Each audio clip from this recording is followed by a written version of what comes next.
Hey there, everybody. Welcome to a brand new episode of the Belonging Life podcast. I'm incredibly excited and blessed to be able to be here with two of the young people who I admire a lot. One from a distance. Those of you who were on the other podcast with me last year, you saw I had my Nicole on there. Sean and I have done many different things. We spliced up a whole bunch of stuff, had various different conversations. So you've seen Sean and I have some pretty significant conversations, but I wanted the opportunity to get both of these people together. Now, when I say young people, they're adults. It's just because I'm closer to 60 than I am to 20.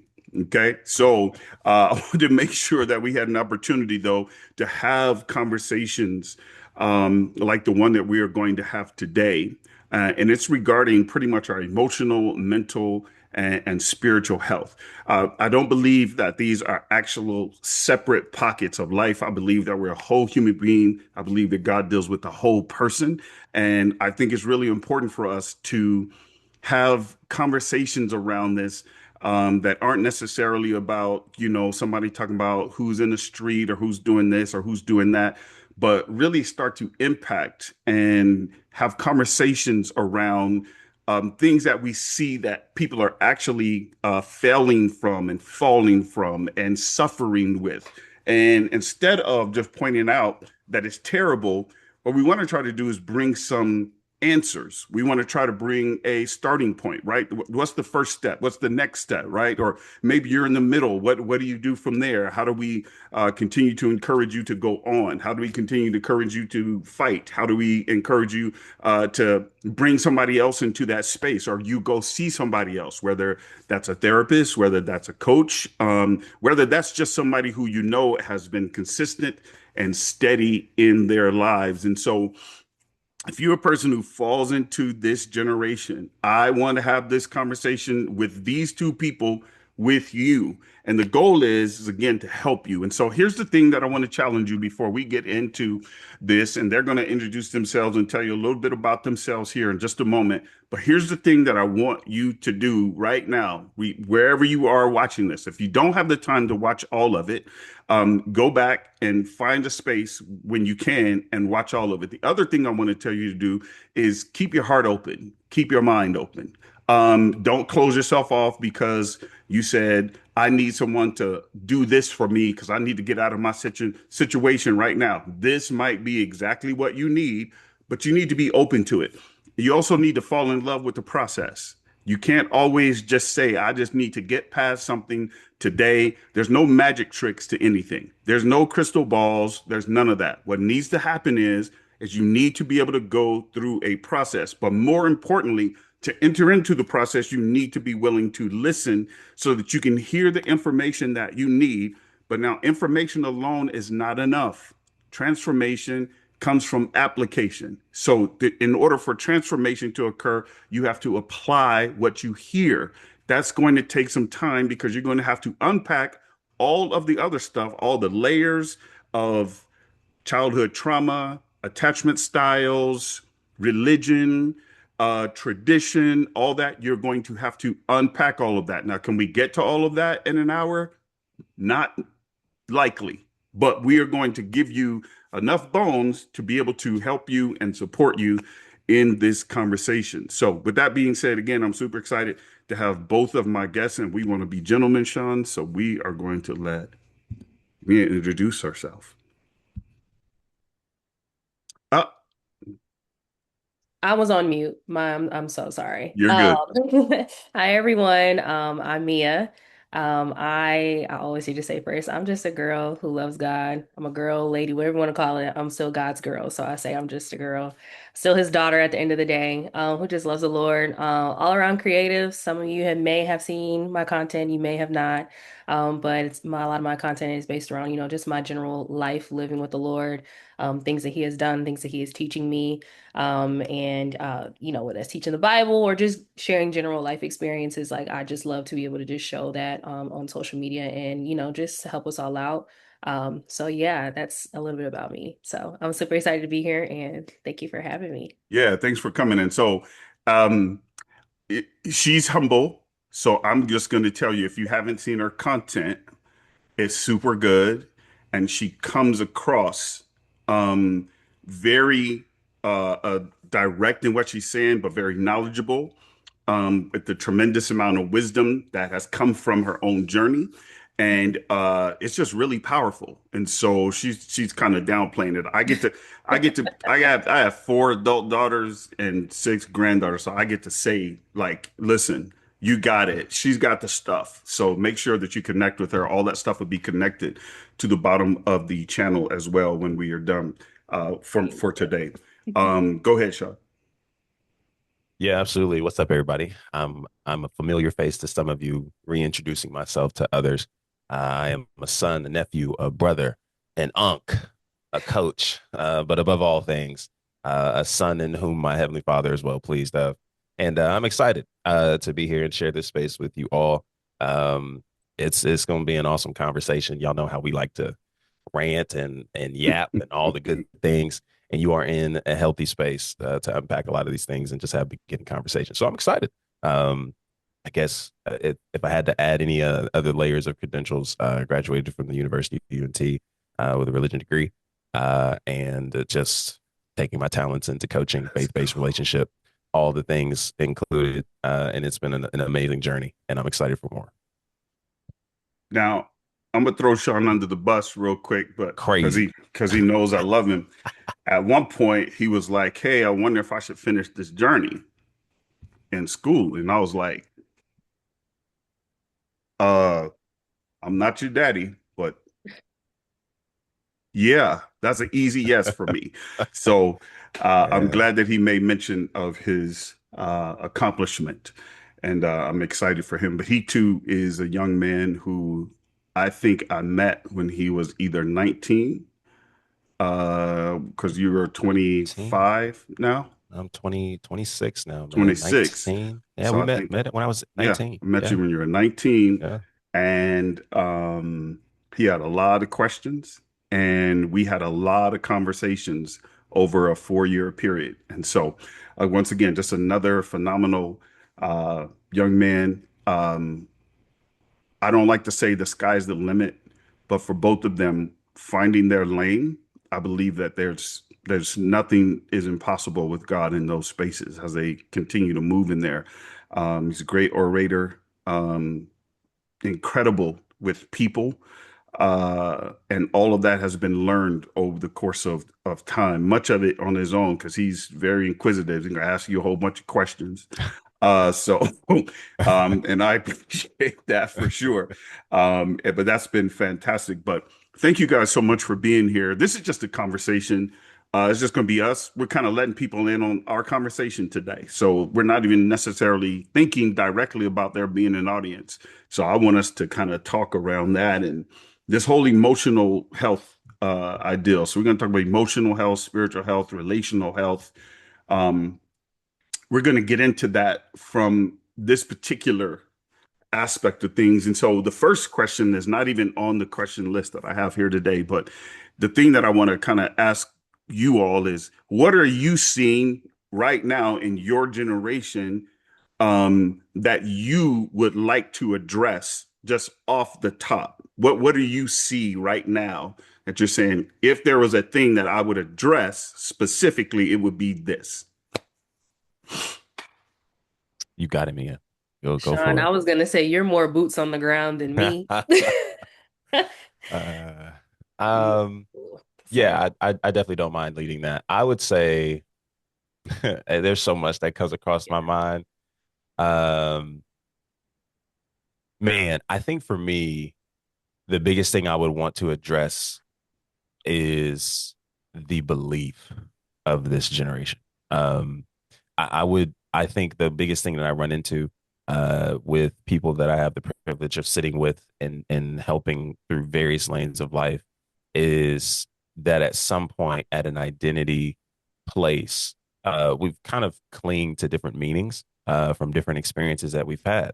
And because of that level of rehearsal or I guess ingrained Hmm. experiences with those things, it definitely shapes the reality that you experience. And because of that, there's a lot of people who want things but don't believe it can happen for them. And so because of that, you constantly run into walls and struggles that you can't seem to get over. But it's not necessarily because the external is as bad as we've painted it. Mm, More so, it's the beliefs that we've inherited, that we've created, that's kept us from seeing a possibility through that experience that gets us to the other side of what we really want and what we really want to share space with. I think that for me is something that's off the top of my mind among so many other topics that I could easily speak to that no, we don't have enough time for. listen, But I love that, specifically what we really want, right. getting to what we really want, Mhm. and not all of the other stuff that appears to be like we're heading in that direction is what I'm hearing you say, but actually getting to what you really want, which Mhm. requires a lot of work, a lot of Absolutely. self-awareness, right? Of all those kind of things. So thank you for that. What do you think, Mia? I kind of similar. I really, as you were talking, and even one of the first words that popped in my head was identity, just in general. But I'm kind of gonna take it a different way of just like being able to sit with ourselves, to really be able to understand who am I at my core. Obviously, that's an ever lasting journey, right? You're never gonna know who you are completely in totality. I feel like the Lord is so kind to be able to peel back layers as you go through life, because if He peeled the whole thing off, you wouldn't know what to do.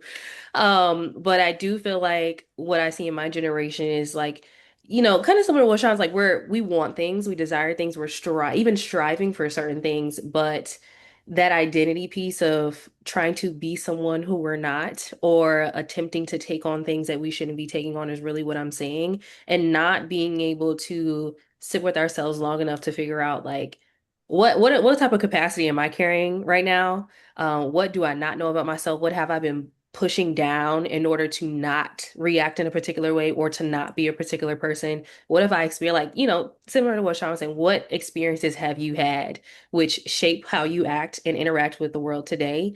And do you want that to change? Do you know that it affects some of the things that you desire? Do you know that Mm, that may affect your relationship with the Lord? Like how you look at things, how you show up in whether it's some of us are getting married, some of us are, in bigger jobs and all these things. Like we're evolving, but we're not addressing the things that have shaped us. hmm And most of the time, it's majority good, but also we really have to be real about what has shaped our identity, because sometimes there's a lot of things that we have bunkered down and just tried to like push to the back of our head and act like they never happened, which really show up in everything, friendships, whether platonic, really all those things. Like I've really just seen that like we're just not willing to sit with that and be honest about that. And I really feel like in order for you to really get what God has for you, you got to be willing to go through that work. And it's ugly. It's really ugly work. It's not cute. It's not fun. It doesn't feel good. It's something that's necessary, but I understand why it's not something that is necessarily ran towards, but I do think it's very necessary to be able to sit with yourself at the end of the day and really know all parts about you and be willing to sit with the good and bad, to be able to propel forward and really uh, be an effective, person of the kingdom at the end of the day. Not willing to sit with that just hinders you at the end of the day. So, yeah.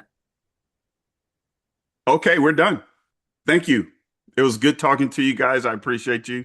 That right We're there. just mic dropping in here. Listen, so listen, yes, both of those things. Identity, sitting with yourself, getting to what you really want, getting to where you are. I'm in the middle of I support this church monthly and I speak there monthly. And so um this thought came to me, and both of you really kind of hit on it.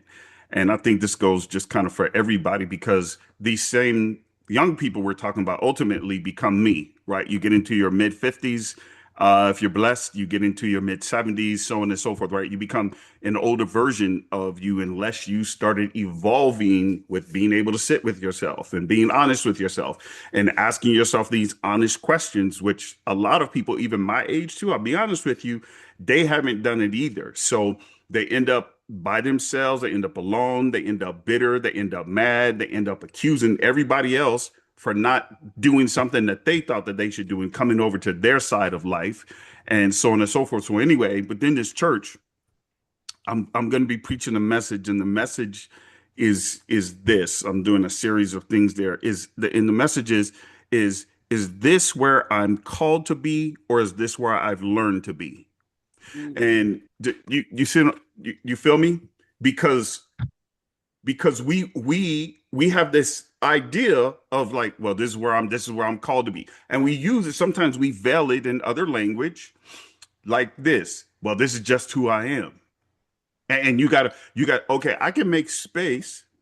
I can make space for who you are, but if that's who you've learned to be, and that's the only person you're going to be, and you're not evolving into something else and someone else that's a better, watch this, not a better version for me, but a better version of you that's not stuck, that has the opportunity to say, well, let me learn something about myself. This whole self-awareness piece is a challenge. I'm glad that you both really hit on that in various different ways because that really segues into our conversation today about the emotional, the spiritual, and the relational, right? Because all of these things touch on all that. And I really feel that struggle with this particular generation too. And I'm seeing it. I'm seeing it on videos. I'm seeing it on things that people are giving their attention to, right? Because attention is really currency Yeah. whether people like it or not. Attention is a form of currency. And you can either be getting good attention or you can be getting bad attention. And I think that those things come back down to identity. And I also think on the other side of that, Sean, it comes down to what you want. But at the core of all that, I still think that it's emotional, spiritual, and relational. I do. I think that underneath that, all of those things are there. And if they're never addressed, if they're never corrected, if people never want to go to therapy, if people never want to have somebody come into their space and confront them, then you become an old fool. That's what ends up happening. You just become an old fool. And so, and everybody else is always the problem. It's never you. It's always you know what I'm saying? It's always somebody else. Well, no, there's got to be a level of self-awareness, right? So let's jump into this question. You guys have both done work on your own. I know work that you've done on yourselves on your own. Mia, our first conversation was about that. That's why I was telling you I wanted to go further into that today. We kind of part two on that and then continue on with conversations that Sean and I have had. And so for both of you, when did you first realize that, hey, listen, I'm not actually okay. I'm not broken necessarily, but I'm not okay, right? I'm not that version of myself that I want to be. And what made you finally admit it? Mm, Ooh. go for it, Mia. Let's I can go. go first. It really is kind of part twoing of our first conversation talking about hyper independence. I would say really the biggest smack that I received was, being able to let go of my hyper independence because my hyper independence was me trying to hold it all together. Mm, Me trying to just be so self-sufficient and not ask for help and not be willing to say I don't got it and um the Lord has really journeyed me on being able to say, hey, it's okay to say, I don't know. I don't got hmm it. I don't hmm know how to do something. Because I'm a person who is really proud of myself on being productive. Like I do like being productive. I feel weird when I'm not being productive. But especially over the last year and even into this year, the Lord has really stripped me of productivity. Um, and I really had to come to him and say, admit it, like, Lord, I actually don't know what to do or what the heck is going on when I'm not doing this, like hmm when I'm not doing this particular thing and when I'm not doing or performing really this hmm particular thing for you. And I was internally just exhausted and I did not want to admit that because I was just so just bent on being self-sufficient and really just holding it all together myself, and not really willing to trade burdens with God. At the end of the day, I like I'm that. like, you know what? I got it. You gave it to me. I can put it on my back, and I'm actually being crushed, the whole entire way. Wow. And God is such a gentleman that he will allow you to make your choices and to let you sit in them until you are tired enough to say you don't Mm, got it. And he's more than happy to take it away from you. But again, I always tell people like our relationship with the Lord is a partnership. Like he's not going to just veto you all the time. He may in some instances, but you got to be willing to come to him and say, I that's don't got good. it, but I know you do. That's good.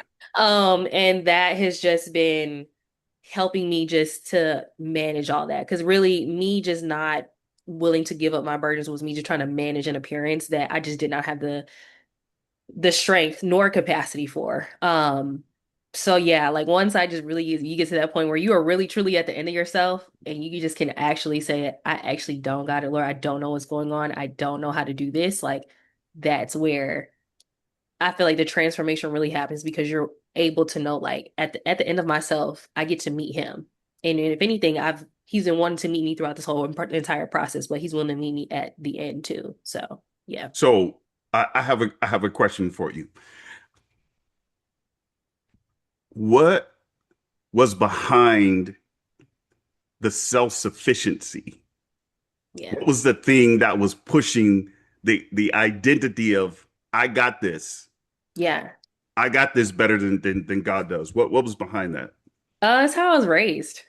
Mm, At the end of the day, it's how I was raised. I come from a family that is, very ambitious, but I do know that your ambition can either take you far or kill you slowly. mm, So I was raised like be a go-getter, hustle, all the things, right? And I've done all of that. Like I made all the money, I've done all those things, but I would recognize as I was doing those things, I never really felt like this internal piece of like, I actually did something good. Like for me, it was just like, okay, cool, next accomplishment. I never really was able to sit in it because it just didn't feel like it was enough. And then also on top of, just my overall, I guess you can say fatherly or my connection with my earthly father, and also how he was raised. It's a generational thing when there's lack of emotional intelligence and things of that nature that don't get handled, it gets passed on. And for me, I have just naturally had I don't like being disappointed. So I've been yeah, disappointed time and time again. That's been my experience, especially when it yeah. comes to men specifically. And I even say men specifically because it does affect, I've said this before, like it affects how I view God. Hence why I'm like, you know what, God, I got it. I got it. I got it. You're not answering me quick enough. It doesn't seem like you're listening to me. Or I asked you to come through an X, Y, and Z date, Lord, and you didn't do it. So clearly I need to do it. And that's how I, just operated Yeah, and really hence why at the beginning of the call I said I'm God's girl because I remind myself to stay in that place of I'm not a yeah. woman to him necessarily. I think when you like go from woman to girl, like it puts you in a different space with God. And I feel Mm, like I always want to remind myself that I am still his daughter at the end of the day. Like he still looks at me as his child. He wants to hold my hand, he wants to pat my back, he wants to wipe my tears. Like when I start thinking myself as a woman with him, like he knows I'm a woman, obviously. I'm 25 now, so I'm grown, but yeah, he still views me as his baby, like yeah, his true baby. yeah, And I just have been teaching myself to just continue to view him as like he's not just my corrector, he's not just my teacher, he's my literal dad. Like he's my father. And that helps me to not be in a space where I feel like I gotta hold it all together or I gotta do it myself because I don't. I really don't. And I don't have the capacity. So yeah. I love that. And wow, there is so much that. Well, first of all, just thank you for sharing that. That's so important. A lot of the stuff we learn and that we carry into adulthood, we learned in early childhood. And one of the toughest things for us to do is to point back to the people who raised us because we believe that somehow we're dishonoring them when in fact we're not. If I don't understand why I do something, why I carry an identity or a habit or an appetite, right? Or I make certain decisions in my life. That was me growing up because my mom and grandmother raised us. We were Section 8 food stamps, welfare kids. We didn't have a lot going on for us, except for growing up. I saw the system underneath the poverty, where there were literal entrepreneurs because we knew how to hustle those food stamps. We knew how to get cash for those. You understand? We understood how to get money for those food stamps, and it was one of those things where I knew that that was possible, but we would rob Peter to pay Paul, and then we would put other bills in other people's names, even your kids' names, and different things along those lines, so that you could keep something else on or get something turned on that you didn't pay, but then you say you pay it later, and then but you keep it in the kid. It's that's dysfunction, right? So you started growing up like that, and you start to realize that while there was love in that home too, there was also some things that impacted me, be they positive or negative, they still impacted me. And I have to be self-aware to understand why I'm doing some of the things that I do. I appreciate that. Sean, what about you? Right? When did you first realize that you actually were like, hey, I need to really pay attention to myself? Um, when was Yeah. it? Yeah, that's a man. So my stuff, I can, man, layers. I would say the first because it's discussing the first. For me, it was COVID. When COVID happened, man, your boy was trying to go pro. All right. Your boy was trying to go pro in hoops. I was trying to make money. I saw my whole life going in a particular different direction than where I am now. And so when COVID happened, everything slowed down. Obviously the whole world kind of seemingly came to a stop. Yeah. And that was really a pivotal point for my life because I was really challenged not just to lay down basketball, but to lay down what I assumed was my identity Hmm. in that point in my life. Being a tall individual everywhere that I go, it's like, oh man, no, you need to put them books down. All right, you need to be in the gym, and taking that stuff to heart in a lot of different directions. Really, really wanting to see myself, in a lot of ways change the foundation of my life financially, but also my family's life financially through that way. And I grew up pretty well. So it wasn't in a situation where everyone was in a dire straits experience. However, Hmm. I just always saw myself doing that. And so, when I remember a specific night, at that point, it was late night. I was gaming, put it on pause. I hopped on a stream, man, of somebody that I was following at the time. There was like six people in there. And I had just briefly mentioned, like, you know what, man, I just feel this real intense thought of like, whether I should go continue basketball or pursue what God is putting on my heart. Whether that was teaching. I think I put it in the framework of teaching. She was like, yeah, I don't know, but it's not like you need to pray about that. I just knew, like, if I went down and prayed about it, I'm not achieving this hooping thing. Like, I know that that's not happening. But I did it anyway. And that was a very, very pivotal moment. And that's kind of when I realized now that basketball was alleviated for me, I was like, bro, who am I? Because, like, I don't know really who I am, what I do, what I can do. And it was a really refreshing, well, I won't necessarily say refreshing at the time, but it was a real new clean slate Yeah. where I had to just start kind of figuring things out. Um, and what do I do? What can I do? Yeah. What gifts do I have available to me? What do I have to offer to people Yeah. around me? Yeah. And that's kind of where all that journey started into, teaching. And it's crazy because actually that was around the same time. I want to say it was obviously beforehand, a year beforehand, man, when I started meeting you, having conversations with you, and how all that really unfolded for that journey too. And then I think another layer was graduating. When I finally graduated, Hmm. man, I had a whole plan. I was like, yeah, we finna graduate, go get a job, get this 100K plus a year, chilling. Um, and when I graduated, man, there were no job offers. Job market was pretty rough. All I had was every day editing videos for my YouTube channel that was only getting about maybe 4 views a video. Living very hurriedly because I had all these timelines and expectations that God just threw out the window in a lot of different directions. But at the same time, too, it challenged me inwardly because there was a lot of hurry. There was a lot of similar productivity. Some of the things that even Mia mentioned, I feel like is relatable for me too. Coming from a background of a family that works day and night. and grinds and doesn't make time for a whole lot of other things. That stuff was very instilled in me as Mm, well. And so I was in a situation where I had no other choice but to be like, yeah, so I'm gonna get up and I'm gonna do the videos and content and stuff, but you know, ain't nothing else to do.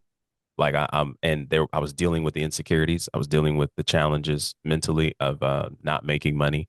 What do I appear to be to my family? Lazy, um, not enough effort, not enough work, all these kinds of things. mm, And so that was where the internal work became even deeper because there were a lot of stories I was attaching to the experience I was having that I had to be willing to sit with and to address. And that was a big place too. We can go relationship routes as well. That exposed a lot of things in me too. But all of it is just mirrors that revealed lack in my life. That instead of living in a place of spiritual bypassing, I had to sit and deal mm. with. Woo. And that was something that I think did wonders for me. And having Yeah. community around me to help me through that was really huge as well. Yeah. No, Yeah. super good. So you both have done work. You both had these journeys, right? And this is the thing that I want people to hear is that you're being honest about where you were and then like where you are now, right? Like you're being honest. You're like, these are the things that happened. This is the stuff that I was doing. And this is the pathway that I was going down. And let me ask you just a real quick question. You can expound on it briefly if you want to, but wasn't it exhausting? Yeah. For me, yeah, yeah. I think not just that, but I also think the tiredness of not only the uncertainty for Hmm. me, but I would also say I think when I say exhausting, I think it was exhaustion that I later learned I played a bigger role in creating because of the standard I put on myself to get something correct the first time. Okay. So stepping into something new, it's like, oh, bet, I got all this intellectualization going. I got all the lessons. I didn't read all the books, all the things. So this should be easy. But yet, overcoming these things and relapsing back into the insecurity, relapsing back into any form of negative emotions, having days where it kind of lingered. I later learned that was something that I played a role in creating.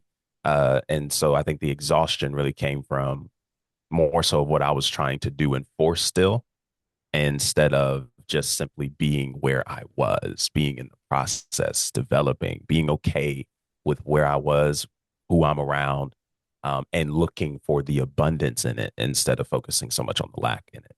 I, That would be for me. I think you and I had a conversation like that one time. Too many times, and like I at that point it was just like I hear you, yeah, but I'm still trying to hurry, I was like, and yeah, slow down, man. Slow down. absolutely, absolutely, Just be where you are. yeah, Just be where you are because yeah, yeah. what you need for tomorrow is in today. And if you get to tomorrow without having processed today, you will get there. And the things that were supposed to happen in process of you being present in today, when you are in tomorrow, they will start to show up and they will keep you from the places and the opportunities and the pathways and the people and the connections and everything else you want because you're in a hurry to get somewhere that really only comes with time and you don't need to be there being where you are learning to celebrate where you are and recognize that hey, you know what, this is where I am, so why don't I get really good at being where I am and developing where I am in this space here. And so yes, we had a couple of conversations like that. The beautiful thing is though, for those of you listening, because I don't want you to think that it was because of me, I'm saying this was Sean's work where he was like, okay, he kept being open to it. I'm sure he's maybe frustrated with me at times, but this was his work where I was like, just be where you are, man. That probably sounds going against counterintuitive to everything that he wanted to do in that moment, but it was his work. So he came to it for himself. And by the way, he's like almost 7 feet tall, y'all. So he just, ducking through regular Yeah, doors and all the no, other kind of good stuff. trying to make it. But Mia, did you have something on that at all? No, No. he sealed that up real good. Awesome. So, but you both have gone through moving from feeling your emotions, right, to being ruled by them. So, what's the difference between feeling your emotions and then being ruled by your emotions? Because you've done this work, and this is where we are now. I would say feeling, and that's a well, that's a really hard thing for our generation to do. I know, Sean, you've probably seen that. We don't like sitting in no type of Oh, feeling. plenty. It's more so just trying to intellectualize it and then Hmm. just go straight to application. Why? But it's feeling like for me, feeling my feelings is acknowledging them. Like I feel angry and I feel upset, and even just being like, okay, great. Like let's just be that for this moment, and then let's ask why we got to that place, Okay. and then we can go from there. But really, feeling your emotions is just acknowledging them without letting them just rule your decisions. Like, because I know for me, I still struggle to this day. Let me be very clear. Sure. Um, I struggle with once I feel something, I think because I feel it, I have to act on it. And in fact, I don't have to act on it. I can just feel it, let it run through, do what I need to do, and then it sometimes dissipates. Sometimes I still feel a little bit, and then I can ask myself, do we want to go deeper here? Do we need to bring this up in therapy? Do we want to just pray about this? Do we want to journal this out? Like I've really learned that I don't have to act on every feeling that I get because Mm.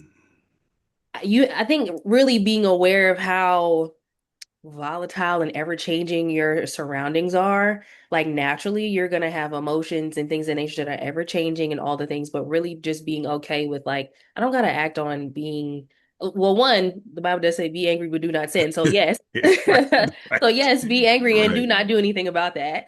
Or don't, act upon it. But really just allowing your body to sit with that. Because I do think that for me, for a long time, I didn't like to feel my feelings because I don't like being uncomfortable. Mm. I like to get to resolution very quickly. I like for us to figure out why do we feel this and how can we avoid this feeling again, if anything.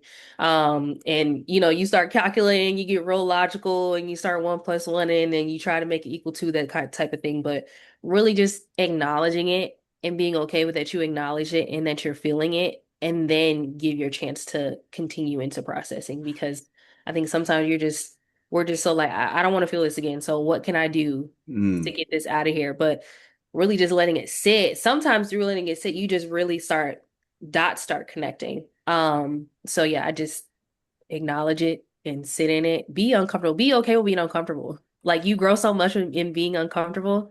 I don't like it, but I welcome it because I know that I don't really get much with trying to bypass or trying to get over my feelings.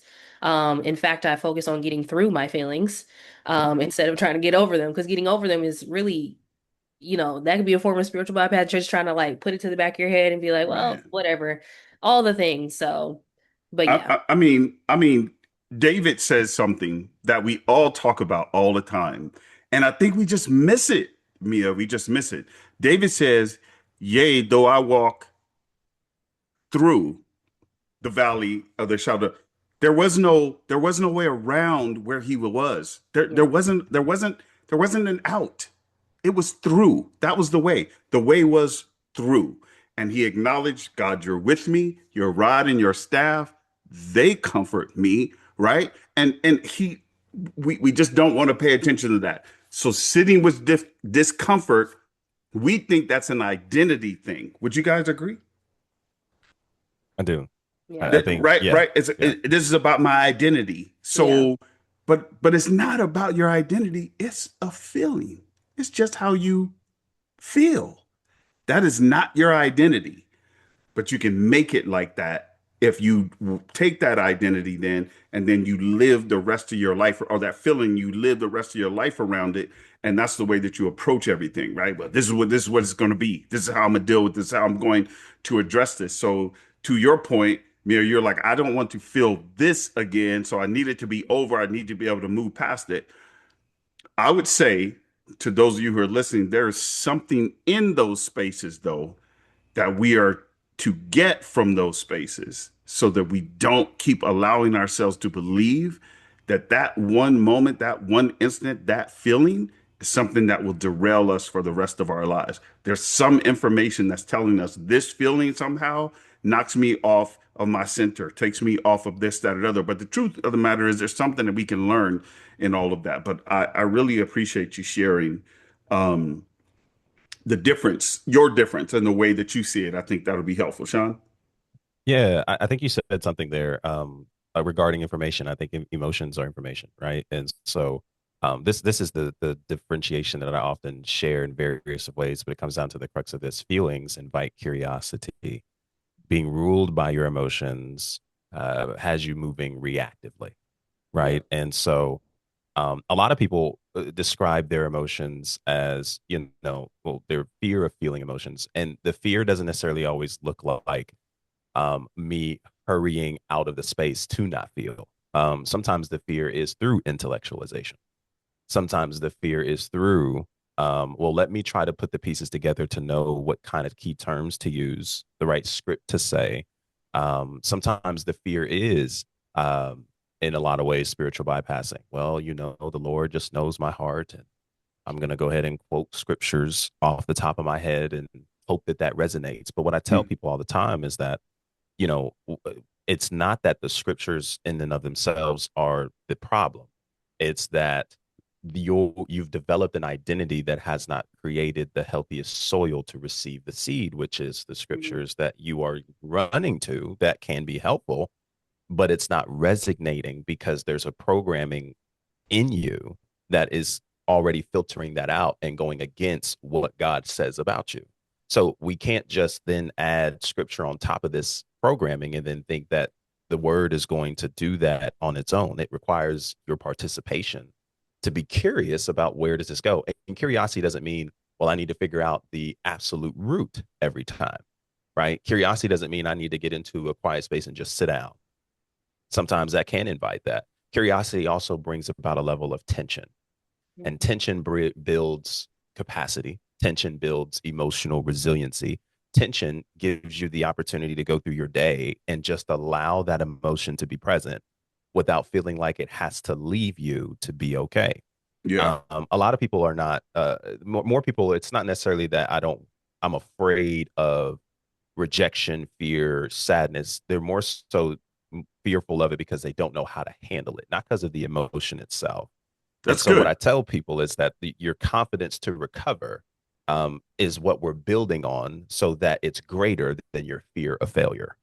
When your confidence to recover is at a healthy place, this is what gives us the ability to sit with that emotion without needing to attach various stories, meaning, and just simply allow the body, the mind to flow, to do what the nervous system is designed to do without maybe clinging so much to it. So let Um, me interject real quick. But what yeah, we don't see a lot, Sean, so, and I'll let you finish. mhm, What we don't see a lot are people who have the skill set right, to move towards, right?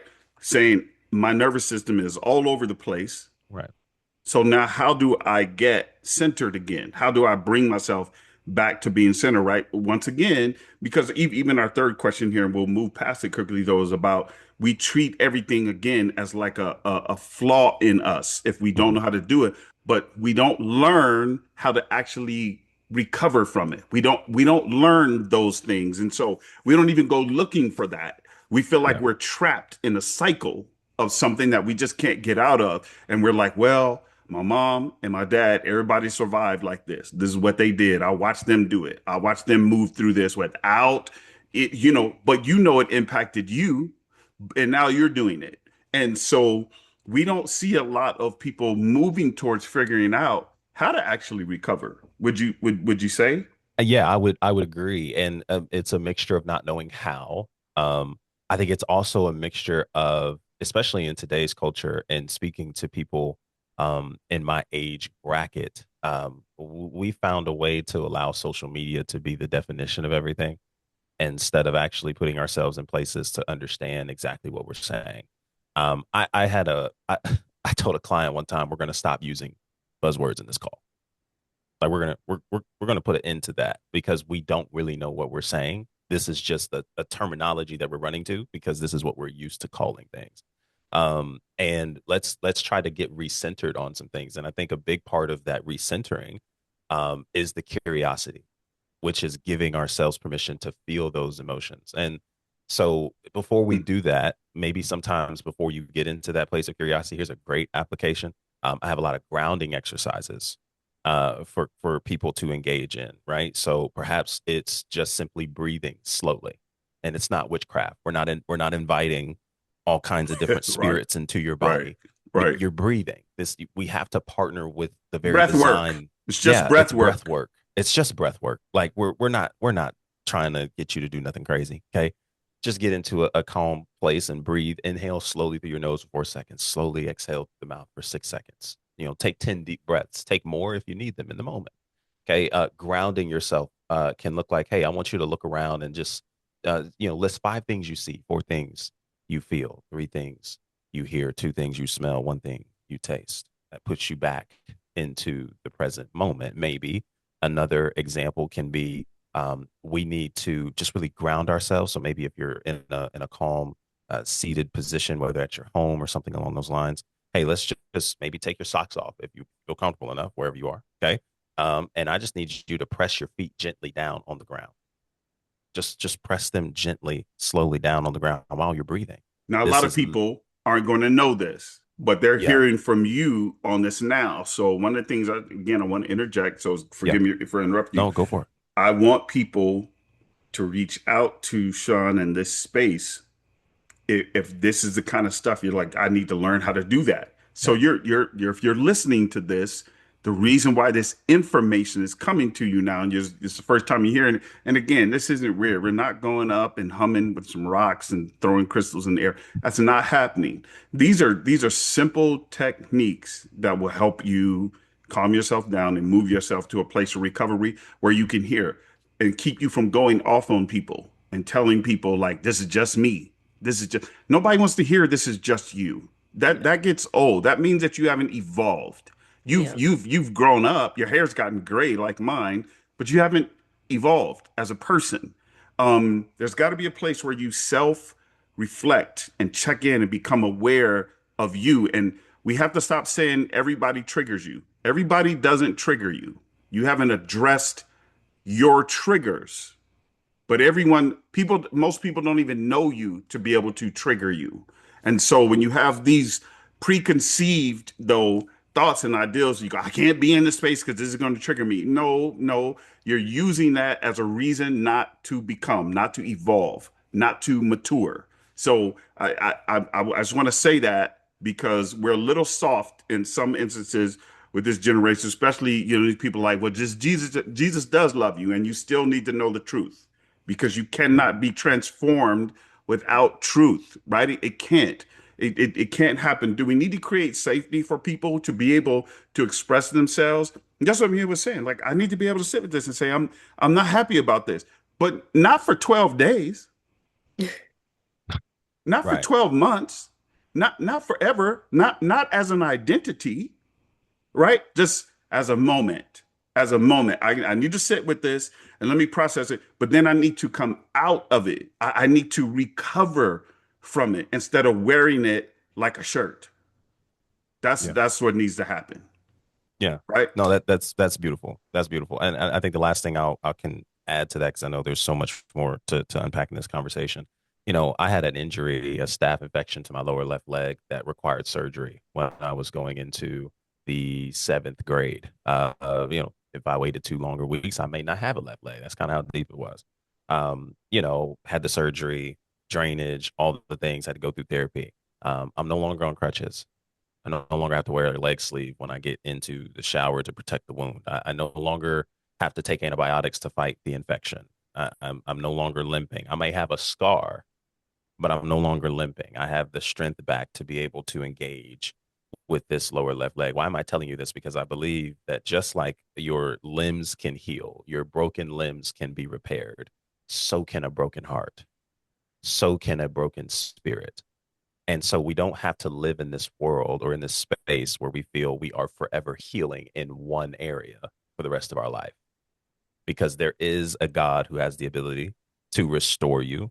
And this restoration does carry a level of fulfillment to it. in specific areas of your life and hurt. And so I genuinely believe that in our ability to stay curious and some of these things, it's really inviting you into the unknown, and the unknown is uncertain and it's scary. But no one said that we have to allow that fear to be something that cripples you from engaging in it. We're now seeing the tolerance of our ability to engage with it, partner with that emotion, partner with that fear, but don't allow that to be something that paralyzes you from engaging with what's in front of you, Yeah. because the freedom that's beyond it is much greater than what you're afraid of walking into because you can't see it. And that's the And key, folks. yeah, That really is the key, is the freedom that's beyond it. So partner with it. Be okay with it. Learn to sit with it. Learn to be okay. Because Mia made mention of it earlier, right? Be angry, but sin not. The ideal here is, and the other scripture tells us, don't let the sun go down on your wrath, right? Different thing. In other words, just saying there's a moment for this, but not a lifetime. there you go. Not an excuse for you to say this is just who I am. If something drives me crazy, y'all, is when I hear people say that. So nothing's changing. You're saying in order to be in your life, I have to accept that you don't care what anybody else thinks, what I think, what anybody else thinks in any scenario. It's just we just all have to acquiesce to this is just who I am. That's a terrible way to live life. I mean, it really is not healthy. But we were talking about spiritual bypassing earlier. This leads us into kind of our second part of our question here. Is this? It says for your generation, basically, faith often gets tangled up with performance. How do you tell the difference between knowing God and just being good at religion? Mm, Woo! We gotta know this. So, religion and actually knowing God. I feel like from what, not even from what I know, just in general, like religion is literally it's focused on what you can do for God. Like what can I do? What like you're checking off boxes, and really having a relationship with him is really being with him and being in partnership with him. Like I it's so easy to it's so easy to perform for God, but I think we Mm, forget that he does not need our performance. mm, He got yeah, angels around him right now, giving him all the love and adoration. yeah, Calling him holy, holy, holy. yeah, Whatever I got or what I think God needs from me, he doesn't need. Not one bit. Like, not one bit. However, what he does desire from me because of reading his word, and it's all through the book, we see that he literally desires a relationship. Like he desires to relationship with him, like for us to abide in him, for us to talk to him, for us to conversate with him, all those things. It's not about, okay, God, I read the word today, like he's not a genie, he's not a lamp, he's not a gumball machine. No, that's not how that works. But I feel like it's very easy to get in that space.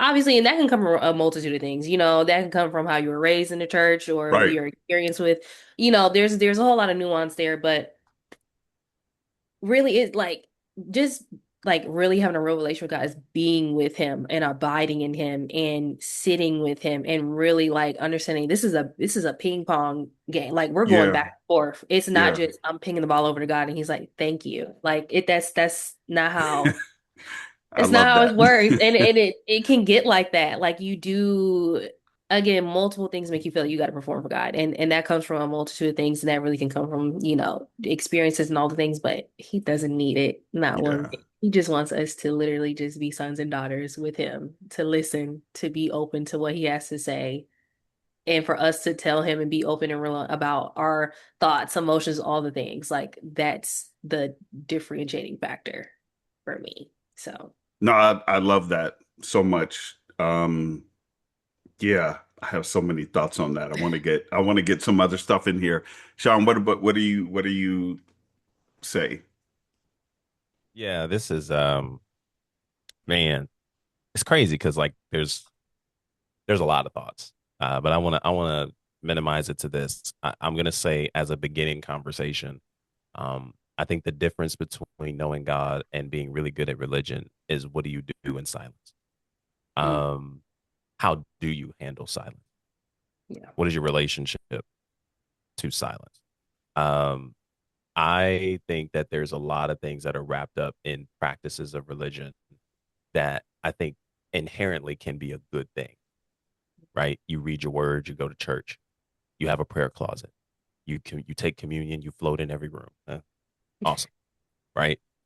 But I do think when you Okay. when you really know God, Yeah. um, I think this it just invites a different level of. I continue to come back to the word curiosity, but it also invites you to think. Yeah. Like critical thinking is very important. Um, Being able to engage with people not just who agree with you, but who don't agree with you, and having conversation without feeling your faith is threatened, Right. without believing that you engaging with someone that's different from you is threatening to the very faith in you. Um, I think a lot of times people can run to religion because, again, it's just what you've been programmed without really thinking things through in a reasonable way. And, I think on top of that, I think something I've ran into a lot of younger people recently, especially, man, I also think the difference is not just silence, but what do you do in moments of, I think, when you engage in mistakes or decision making? Let's just say decision making. The difference between knowing God and good religion, decision making. It's not about getting everything right. It's about living life aligned. And alignment does not always guarantee that the right outcome is going to happen by way of a decision you make. Yeah. And I think there's a lot of people who are struggling because there's a desire deep down for you to want to do things healthily for God. But at the same time, you move into this huge space of overthinking that either causes you to be stagnant or think that you're so dope that you have the power to change the entire outcome of your life that keeps God from engaging with you, from God from doing things in you through you. And you're just not that dope. You just aren't.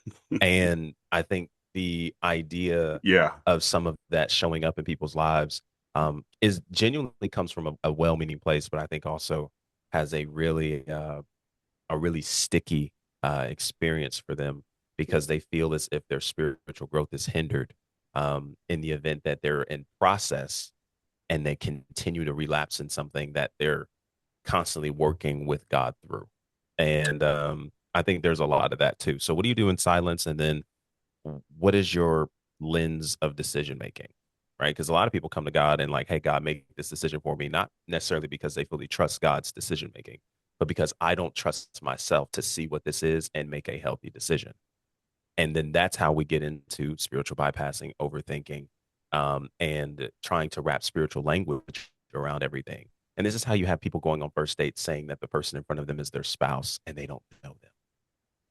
And now, we're quick to say those things instead of just being in process and engaging with people, using exceptions to the rule as a foundational. Yeah. We can be religious about a lot of things. You can religiously go to the gym. You can Mm, religiously binge watch your shows. You can yep. you can be religious about all these things. Knowing is different. You can also be religious about attending church and looking the spiritual part. You can even be in proximity to God and not know him. But let me give you some scripture real quick. 1 Samuel 3. The whole story begins with Samuel being with his mentor. And watch this. When he starts to call him, when the boy starts to hear the prophet, God calling, God starts to call the boy, and he runs to the prophet. I mean, to the man of God, and he said, "Did you call me?" The man of God said, "I didn't call you." He's like, "Go back and lay down." And he went back and he laid down, and then he gets the call again. He comes back and he says, "No." And watch this. The man of God had to tell him, God is talking to you. Now, the whole time you have to understand that Samuel is serving God. That's the whole, we don't have time to read the whole scripture.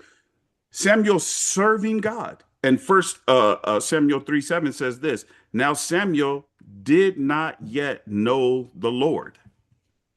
It's that simple. We can be in proximity and not even know God. We could be serving in church and not even know God. You could be close to the pastor. You could be close to the bishop, to the deacon, to the elder, to everybody, to the associate pastor, to the worship leader, and still not know God for yourself. But a wise person, a sound person, a biblical person, somebody like this man, they will tell you when you hear this, it's not me.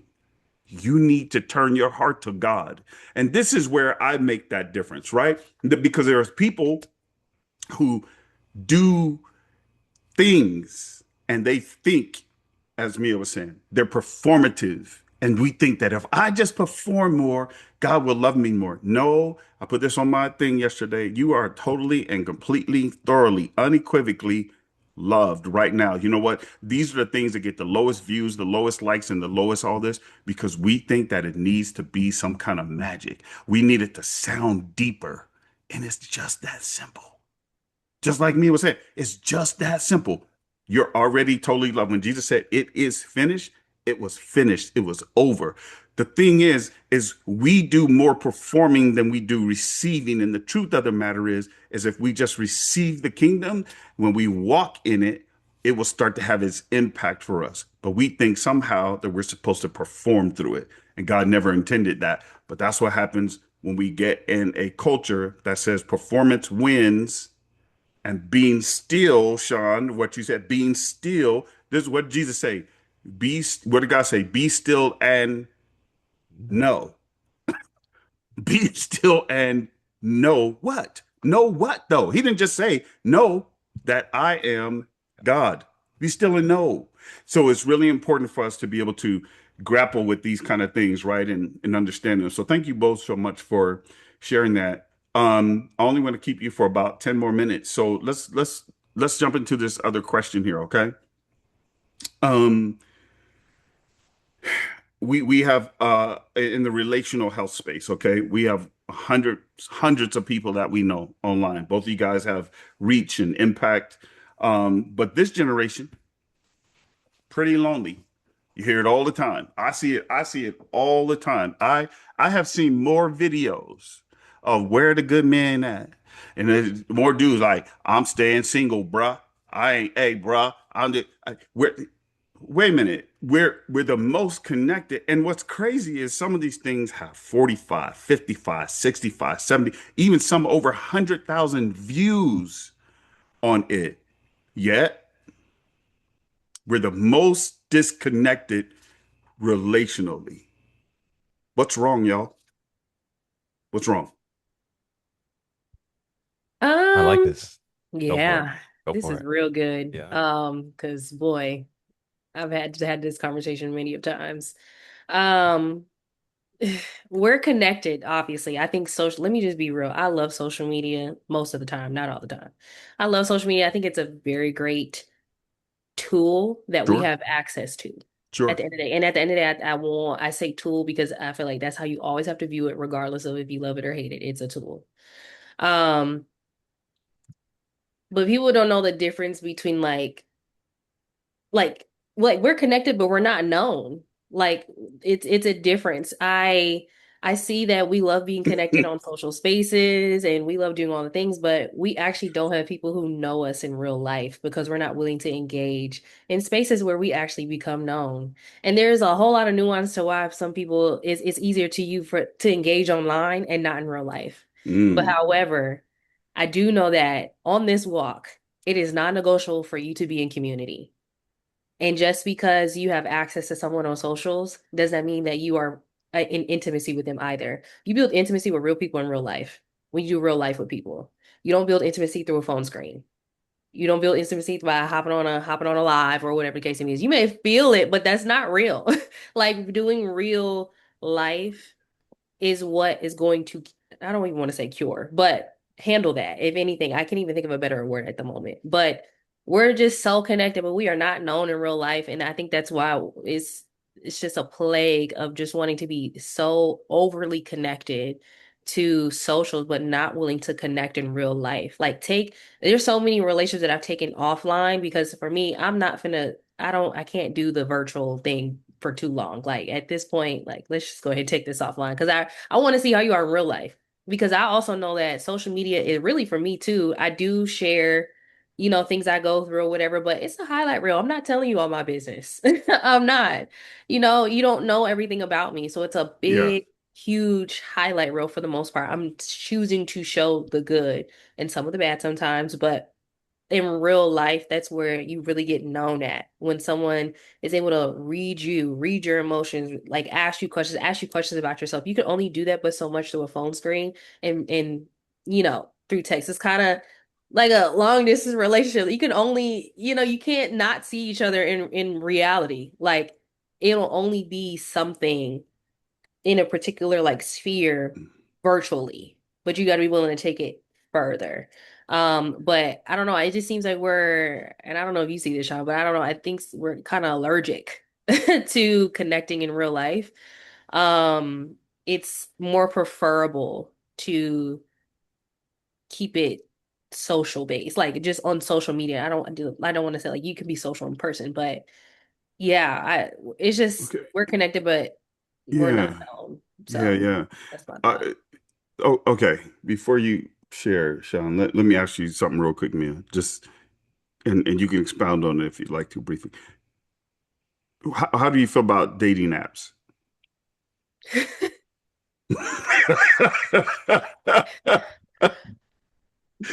Uh, um, uh, no, I Yasa. don't. Well, I can't get canceled because they're not the Lord. But I I don't like them. I'm sorry. And this comes from a person who has been on them. Um, and this also comes from a person who has been in a relationship that started through social media, through Instagram, but exist in real life. So, the apps, I feel like it's just too much going on there. I'm not saying that everybody who gets on there, isn't emotionally healthy or all the things, but usually there's a certain type of person who goes towards that. Usually I think it's a kind of a last ditch effort. And that was my case because I'm like, I don't know what's going on in real life. So, let's just relieve it through, just being on an app. But time and time and time and time and time again, it's the same. It's really vain. I think that's the best word I can describe it. It's really vain. My friends have had the same experiences. So in my head, I'm like, God is too good, in my opinion, just for you to not be able to meet someone in Amen. person. You know what I'm saying? It's too many people on this earth, okay? I'm cool with like a shooting your shot in a DM. That's totally different. I love that. I think that's more personable than just on a app. I think that's Hmm. a little different. But I'm a proponent. I'm like, hey, I think you should leave those alone. But hey, I know there's success stories. I know there's success stories, but Yeah, yeah, I yeah. don't know. There's some success story. Yeah. So I already know where Sean stands on it, but I appreciate you, and we'll have Sean answer the other question. But um, not that it matters from the middle-aged man, but I wouldn't use a dating app uh ever. Never, ever, never, ever would I let somebody say, I'm 6'2", I got this, I got that, I graduated from whoop-de wop, I came from here, I like parakeets, I like Chinese food, I go to movies and all this other kind of good stuff. Because I still don't know if that's even true about you. You're giving me a snapshot of something you want me to believe with no social proof. I don't know you. I don't know anything about you. I don't and so I'm watching people get upset at saying I got ghosted on an app from somebody you don't even know. Be grateful. Anyway, let me move on from that because I'm taking up time. Sean, can I get an answer from you, sir, on Yeah. why is this generation lonelier even though they are connected? And thank you, man. That was powerful information. Yeah. Yeah. No, I love the perspectives and thoughts. Yeah, so loneliness, I think, is an interesting epidemic. Statistically, men and women are the most lonely in this generation now. I think the numbers for women's loneliness has only risen over the last few years. And the epidemic of loneliness and depression and anxiety in men, regarding the Yeah, society, economic statuses, access, all these different things are definitely affecting various different people. But there's something that you've shared with me that I've shared with others before, because I do believe there's some truth to it, a lot of truth to it actually. That the idea of loneliness sometimes, and it's a nuanced conversation, in one lane, it's due to a lack of purpose and options. Um, and so because we have so many options and things access to us, and living in a social media age where we can just hop online and see somebody doing something or living a life we want, we look back at the life we currently have, we don't see that. And now there's a lot of lack that we choose to focus on. And so, because of that, we then experience various emotions connected to loneliness, sadness, emptiness, hollow feelings, all the things. And so, I think coming to a place of understanding one, and when we say purpose, I don't necessarily paint that conversation in a sense that it's something that you can't know, or that you have to spend the rest of your life figuring out. Purpose is, by definition, the reason why something or someone exists. exists. Hmm. And so, because we can understand that, as a believer, your existence, loving God and loving people. Now, there's various different ways in how that's executed, but realize that where you are is actually where a lot of your purpose is, and it's being cultivated, right? And so, if we focus more on where we are and the abundance behind where we are, I think we'll see a lot of differences in a lot of people's perspectives, reframes, and experiences. I do think another sentiment to loneliness. A lot of people compare loneliness to the surface things of relationships. I'm not married. I don't have children. I don't have a legacy. I really don't have anyone to do life with consistently on a day-to-day basis. For some people, it's I'm lonely because I don't have nobody I'm sleeping next to and I'm waking up to every morning. For Man, some people, listen, loneliness is I'm connected sorry. to a I'm job, sorry. finances. I think there's a lot of so I think the person that comes to me and says that they're feeling lonely, the first question that I ask is, well, I want you to tell me what loneliness is and means to you, because there are various different lanes where people tie loneliness Yeah, to. yeah, And I think the deeper we go, we might realize that it's not loneliness that you are feeling as you're describing. This isn't to minimize what you feel. This isn't to reverse anything that you're describing, but I do yeah, think we have to get more specific, because I can't just overall tell you based off of a general direction or definition of loneliness that this is what you're feeling and this is how to cure it. Some people, again, you feel like loneliness is cured through other people. I'm on the standpoint that there is a life where you enjoy who you are and what God has made you to be so much that your presence is enough, and people that you connect with is addition to your life, right? It's additional to what God is doing through your life.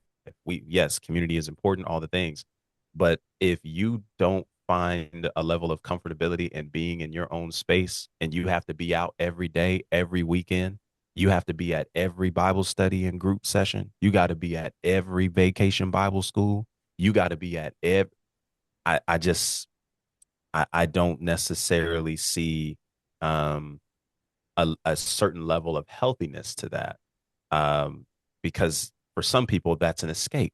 People use church as an escape all day, every day.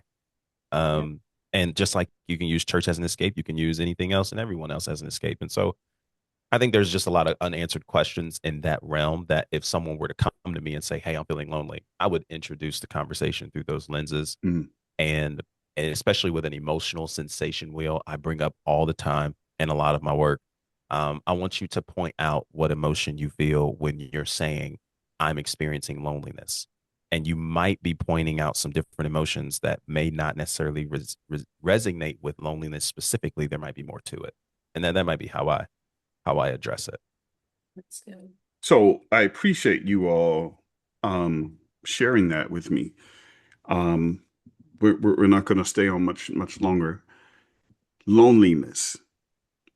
It's so interesting. I watched Mia's face when you were talking about people like I ain't got nobody. Let me tell you something. One of the hardest things that you will ever do is be somebody's spouse. One of the most difficult, challenging things you will ever do on the planet is be someone else's spouse. And why people believe that if they run to this and they quote, have somebody without having done the work of being satisfied with who they are coming into the relationship, knowing who they are, knowing what they want, know what they can bring to the table, understanding that understanding there's going to be some winter, spring, some summers, and some falls in those relationships. Everything's not going to be blossoming all the time. Your sex life isn't always going to be on point. You're not always going to be communicating well. You're not always going to be thinking the same things. Sometimes you're going to get on each other's nerves. You're going to have seasons of difficulty and challenge. You'll have loss and all of those things. I think about the fact that where I'm 35 years almost into this thing, 35 years, and there's been children.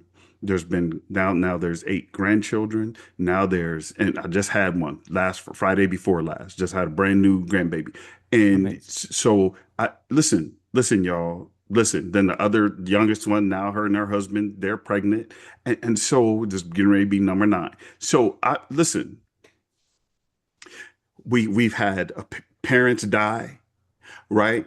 We're watching family members and different things along those lines go through some of their struggles, getting all kinds of challenges. These things have a tendency to press on your relationship. And I think that what most people are thinking about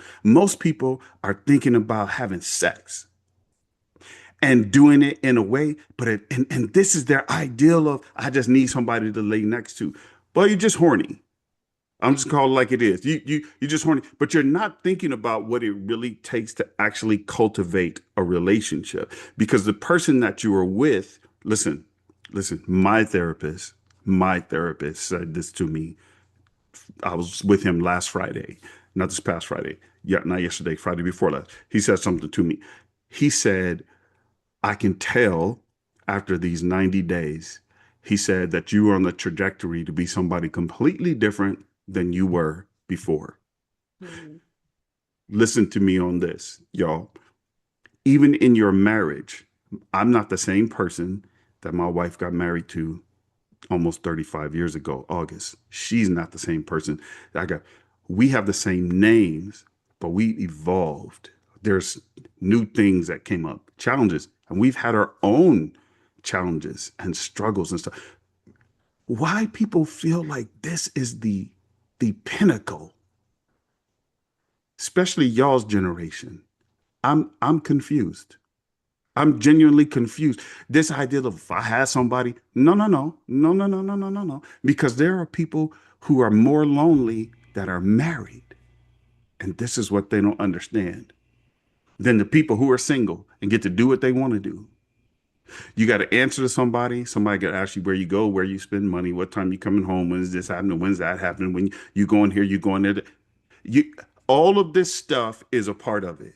What about the kids? What are we doing with the kids? How are we raising the kids? How we do?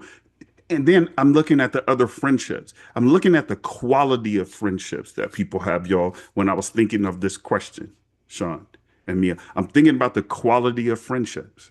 Why are people not pursuing the quality of friendships to go to the places that they want to go? I'm not telling you to dust off your friend who's not the friend who doesn't have any kind of desire like you at your level. I'm telling you, though, that that person shouldn't, in my opinion, maybe share the same space with you when you're talking about certain things that have to do with you elevating and growing into certain places. Find those quality relationships, move into those quality spaces. What are you lonely for? What are you actually looking for, y'all? So, younger people, younger adults, like these two younger adults, on here, these mid 20 adults, listen, these are my 2 cents to you from this stuff that we talked about today. I'm gonna let them close with their final thoughts here. I want to tell you this. If you take care of yourself emotionally, mentally, spiritually, and physically, I really believe that. I really believe that. If you do the work, if you need therapy, then go to therapy. If you need somebody to support you and help you in some other area, you need some coaching, you need some other kind of counseling, whatever, find good people to be around. Find people who are doing things that you want to do. Find those people. They don't have to be the crowd that you think that you need to hang out because this is how I look, so they need to. No, no, no. These people have substance. These people have substance that you need. Go there and get that and take care of you, take care of you so that you can live because life is going to come at you. I'm telling you that right now. Life is going to come. You will not escape this place without scars. It's not going to happen. But you know the best way to do it so that you're thriving and not just surviving is to take care of yourself in these areas. Manage this stuff in these areas. And the stuff that Sean and Mia talked about today, I want you to take to heart. Pay very close attention to it. They're your age. So, and I had them on because a lot of y'all like, man, that Negro is old. So we ain't trying to hear what you understand what I'm saying? So I get it. Like I get it. So I have to leverage, watch this, who's in my sphere to be able to bring information to other people. And I have a heart for you all because you're coming after us. You'll be leaders when I'm in my 70s, leading places in our communities, in our country, different things along those lines, making policy, making decisions about stuff, whatever. Take care of yourself so that you're not just somebody who lives off of sound bites, but you're really somebody who has substance. That's my 2 cents. You guys take a minute or so and um, give your final thoughts here. Yeah, I'll be really quickly. So I wanted to add to that last question. Um, you mentioned something, why, in regards to they feel that's the pinnacle. I deal with clients in these spaces all the time. This is what I found. Two things that are in common. Number one is too many boundaries. The value of friendship, the value of relationships, everybody is walled up and leaning on boundaries to protect themselves from experiencing what relationships will do inevitably hurt you. And so we're trying to use that as means of measurements of control instead of actually leaning through boundaries as a means to connect. We need these boundaries to feel okay. And that are two different things. Don't have time to get into that. If you want to dive into it, I'll happily connect with you. Okay. Let's talk. Okay. The second thing is pleasures. Ravi Zacharias, Hmm. a well-known apologist who had a controversial ending to his life, nonetheless, somebody God used mightily. Mightily. Um, Yes. he said something that sticks out as you were talking. Meaninglessness does not come from being weary of pain. Meaninglessness comes from being weary of pleasure. Pleasure. And this is a time and generation where everybody wants access without commitment. I want all the things without me being connected, tied down because it's patriarchy, because it's control. You're stripping me of my independence, my autonomy. I want all the access, I want all the goods, but I don't want to make a decision about you, about the relationship, about what this actually means to the rest of my life. And so what we do is we try to find cheap measurements through everybody else, right? I'll just get a little here, a little there. I'll have this person, that person. I'll go polygamous. I'll do all these other kind of things as a means. And what we don't realize is that we're opening ourselves up through various different lanes of pleasures. And so you thought that doing that was going to bring meaning and substance to your life. You did all that you could and gave your heart's desire to everything. You're not the first person to do it. Solomon did it too. And he came to the same conclusion that you're at, but you don't have the words to say, or you don't feel confident to speak, or you're afraid to land at. And it's not only that it's all meaningless, but this is the conclusion of the matter: fear True. God and keep his commandments. And so we're at a place where you've done all these pleasures and you're exhausted. And so now not only has marriage become like, okay, well, then this has to be it. But then when you get there and you realize it isn't, it's brought you back to what all your exhausted pleasures took you to as well, because we have a wrong belief about what these things are supposed to bring into our lives. Finally, I have a nice little chart here. I'm a whiteboard kind of guy. Okay. You might not be able to read this fully. All right. But this is a triangle that has freedom at the center. This light is in the way. There we go. All right. And there's a aspect that we all have to do, right? Be, do, have. Okay. A lot of us think that if I have the marriage, if I have the relationship, if I have the friend group, if I have the job, if I have the money, then I'm able to do all the things I wanted to do in life, which means I'm somebody, I'm of value, I'm of meaning. But this is kind of where we get to embody the aspect that not that we don't fight for victory, we don't move towards victory, we live from it because it's at a B level. I am of meaning. I am of substance. God has made me fearfully. God has designed me to be of someone with purpose, value, intentionality. This that because of who I am gives me the permission to do the things that I desire to do in this life that is fruitful, that is beneficial, that is productive, not just to the life I live, but to the people around me. That gives me the permission to do the healing work because I'm not losing a sense of me. I'm actually still in the process of becoming me. And so now I'm doing these things that then gives me the privilege to have the marriage, to have the relationships, to have the finances, to have the kind of life that I want to live. But here's the trick: when the have and the do goes away at some point in life, it doesn't mean I lose me. I'm still of value. I'm still of somebody. And so when we live at this equation of be, do, have, I really think this is a principle that I've been living at for like the last 6 years of my life. I don't plan on going anywhere from it, but it's really a good formula to suggest to us that the life that you really want to live, okay, it doesn't start with once you have and once you're able to do. It starts with who you're becoming. And who you're becoming starts with internal work that works from the inside out. And when our internal world rules over our external world, the external is going to do what the external does, but it doesn't get the privilege of disrupting the peace that is given to you, not as the world gives, but as he gives, that rests in you internally. And Amen. now we get to create a different life for ourselves that goes so far than what we ever imagined through the limitations of doing it in the reverse. And I think a lot of you really need to really just sit with some of these thoughts and considerations, because this is really what, in a way, Jesus has come to present to us when he says, "The king repent, for the kingdom of God is at hand." Repentance is not just in the form of us getting on our knees and saying sorry. Repentance, change of mind, because a transformed mind leads to a transformed heart. That transformation assumes process and development, and this is all part of it. And we're not betraying God, leaving God hanging, or disappointing who we want to be, because we're engaging in some of these hardworking experiences. My final I thoughts love it. Yeah, on thank this you. conversation. Appreciate it. Appreciate it. Mia. Um, yeah, this was great. I'm just like, this could go all day. But Mm, I would say something that the Lord told me a couple months ago was, be willing to endure and not conquer. I think we really do have an wow. obsession with conquering things, Wow. again, to get over and not get through. Um, and I would just encourage us to be willing to endure in all these aspects of our lives. Today we talked about relational, spiritual, like there's things you are going to have to endure. And a scripture that came to mind is one of my favorite books of the Bible is James. I love James. James is so good.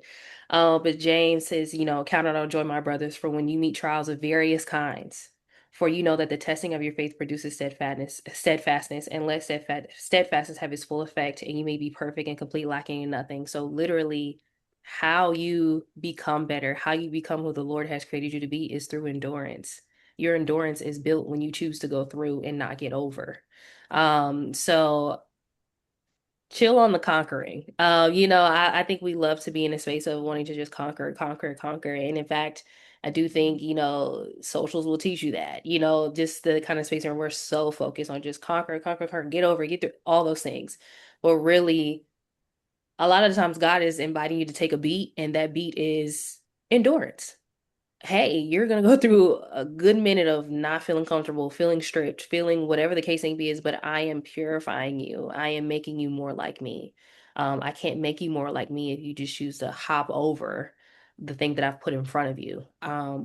You know, let's take it back to the Hebrew boys, like, I'm in the fire with you. You know what I'm saying? I think, obviously to the human mind, I would rather not be quote unquote placed in a thing of danger, but it's literally knowing that even in that, I'm still loved. I'm still met by God. So be willing to endure.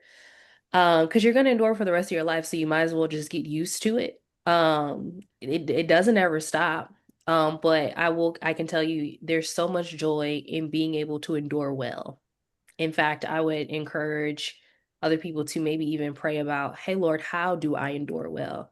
Um, because I know that sometimes when we are enduring, we are just exhausted, we're just ready to give up. And that's human. I'm all about being pure my 100%. yeah, like holy but human. I'm so big on that. I even have a subset all about that, about being holy but human. Like you're that, like that's what you're made up of. You are a human, but you also are called to be set apart. And being set apart is the fact that you have to endure. You're gonna have to endure processes that you would not choose for yourself. You're gonna have to go through things that you ideally would not want to go through, but it couldn't be more of a perfect thing for you.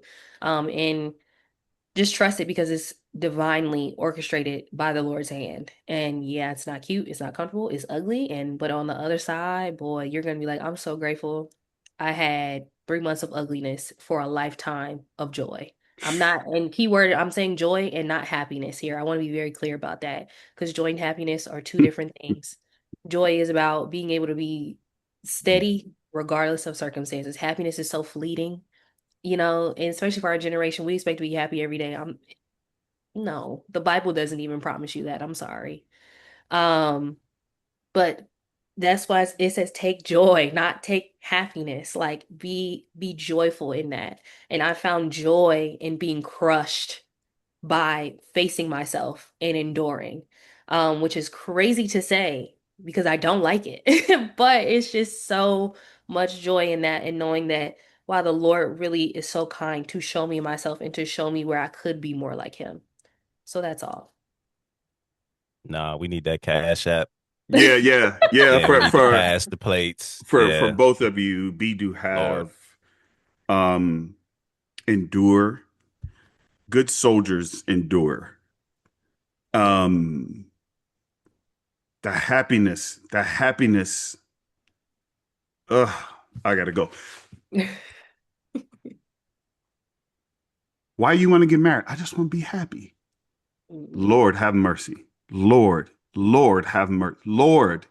Lord Jesus Christ of Nazareth. Matthew, Mark, Luke, John, Peter, James, Mary, Martha, all the rest of the people that you can come up with. Zechariah, Zephaniah, everybody. Moses, the Hebrew, everybody. I draw on all of them right now. Stop it, because you are going to be greatly disappointed when you realize that that person cannot make you happy. All right. Thank you so much, everybody, for joining us today on the very first episode of the Belonging Life podcast. I was blessed thoroughly. Of course, I love these two, so I'm blessed by them. I'm super excited for them, their information, how you can connect with them. And I just found out that Meals on Substack. I just got on Substack. I love it. I'm going to stay over there. In fact, I moved all of my stuff over there. And in the process of finishing moving all of my stuff over there, because everything is in one place. I love that podcast, articles, notes, the whole nine. I love it, love it, love it. So I'm going to make sure that you have every way possible that you can contact them, that you can connect with them and be a part of it. And so, believe it or not, I actually ran into Mia on TikTok, y'all. The old dude was on TikTok, and I was like, she was dropping some nuggets. I was like, hang on for a second, hey. would you mind coming? I didn't, and it's weird because I'm like, I don't want to seem like an old creeper. You know what I mean? Like an old creeper, talking to the young lady. But I was like, I really need to have a conversation with you. Then, of course, I ran into Sean in another program that I was a part of. And so I'm grateful for them. But listen, I'm excited about what God is doing with me here through Belonging Life. I'm really moving more in the lane of all the spiritual formation space. So wanting to apprentice people to Jesus, right? What does it look like to belong to the body of Christ? I didn't say church. I said, what does it look like to belong to the body of Christ? What does it look like to be Jesus's disciple? What does it look like to walk with him, to journey with him, and to have your life reflect that? Slowing down, pausing, all the stuff you heard on here today, pausing, taking these things, because when you're in him, you're not trying to get somewhere, you are there. It's a matter of receiving the kingdom at that point. But we don't take enough time to do that. So then we say, this church doesn't feed me, this church doesn't do it for me. They're not supposed to feed you. You know what? I'm gonna feed my 2-year-old grandson and not my 4-year-old granddaughter, the second two youngest, and then my youngest granddaughter. I'll feed them. I'll give her a bottle. I'll feed those two younger ones, but even the 2-year-old, this dude now, he's like, man, listen, I got it, D Dad, I got it. You're supposed to learn how to eat for yourself, but then you're supposed to live in community where that's where you grow and that's where you develop. And those are the kind of things that I am in pursuit of and working with people on specifically right now. So I'm grateful for these two, and they're doing stuff in their own lanes in a powerful way. So again, you'll be able to connect with them, but there is more to come. I'll also have a link to my Substack because again, that's where I'm moving everything. So I'm excited about that. And thank you guys again for carving out some time for me on a weekend where, again, you could have been doing anything else. But I'm so thankful and grateful that you were here with me. So I appreciate you. And God bless everybody. We'll talk soon.